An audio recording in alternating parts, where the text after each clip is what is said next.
Good morning everyone. আশা কৰোঁ সকলো ভালে আছে। মোৰ মিনি ব্লগলৈকে স্বাগতম জনাইছোঁ আপোনালোক সকলোকে।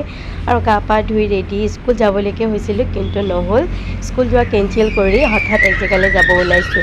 আমি ওলাইছোঁ মন্দিৰলৈকে যাবলৈ, কাপোৰপুৰী মন্দিৰ। বহুতে হয়তো নাম শুনিছে, যিখিনি দৰঙৰ হয় তেওঁলোকে শুনিছে। আৰু মানে কাপোৰপুৰী মন্দিৰটো বিখ্যাত, তাতে আহিছোঁ। আৰু এয়া আহি পাই গ'লোঁ সেই কাপোৰপুৰী মন্দিৰ। ভিডিঅ'বোৰ একেবাৰে অকণমান ৰাখিছোঁ, যিহেতু নিশাক লৈ অকণমান দিগদাৰ হয় ন। আৰু এয়া চাকি তাকি জ্বলাব লৈছোঁ। মাহঁতে শৰাই আনিছিলে, শৰাইভাগ মাহঁতে বৰালে, তো মই মোৰ ফালৰ পৰা অকণমান চাকি ধূপ ইয়াতে ল'লোঁ। লৈ উঠি এতিয়া ধুনীয়াকৈ ইয়াতে বৰাই দিলোঁ। আৰু ওচৰতে আৰু এখন থান আছে, সেই একেটা হেৰিৰে অকণমান তাতে আছে। দেখুৱাই দিছোঁ আপোনালোকক কাপোৰপুৰী মন্দিৰ কিয় কোৱা হয়। আমি পণ্ডিতজনক সোধোঁতে তেখেতে বৰ ধুনীয়াকৈ ক'লে যে কাপোৰপুৰী মন্দিৰ কিয় মানে কোৱা হয়। আৰু এনেকৈ আমি ধুনীয়াকৈ সোধ-পোছ কৰিছোঁ। আমি ডাঙৰে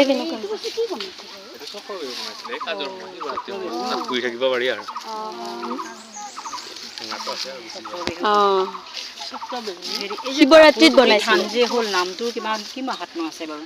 তাৰমানে ইয়াতে এই যিখন জাত দুখন আছে, জাত দুখন ইয়াতে নাই। তাৰমানে এই নদীৰ গৰাহত আছিলে জাত দুখন। নদীৰ গৰাহৰ পৰা সপোনত দেখুৱালে আইতা এগৰাকী যে মই ইয়াতে আছোঁ নদীৰ গৰাহত, উদ্ধাৰ কৰি লৈ যাওঁ। পিছদিনা আইতাবোৰে গাঁৱৰ মানুহক জনালে। তাৰপিছত গাঁৱৰ মানুহখিনি গোটেইখিনি লগ হৈ নদীৰ গৰাহৰ পৰা পাচি এটাতকৈ দুখন থান মেৰিয়াই লৈ আহিছিলে কাপোৰেৰে। তাত ধূপচাকি জ্বলাই আনিছিলে। সেই ধূপচাকিৰ পৰা কাপোৰখন পৰা গৈছিলে আনি থাকোঁতে। তেতিয়াৰ পৰা কাপোৰপুৰী জাত দুখন ইয়াতে আছে, এখন ইয়াতে আছে, এখন তাত আছে।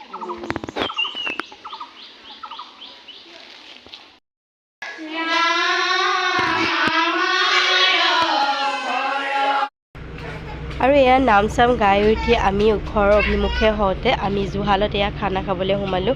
আৰু তাৰ পৰা আহি পাই বিচনা লৈছোঁ, যিহেতু বহুত গা বেয়া, চৰ্দি লাগি আছে। মাতটো ইগন'ৰ কৰিব দেই, মাতটো একদম অৱস্থাই নাই জানেনে।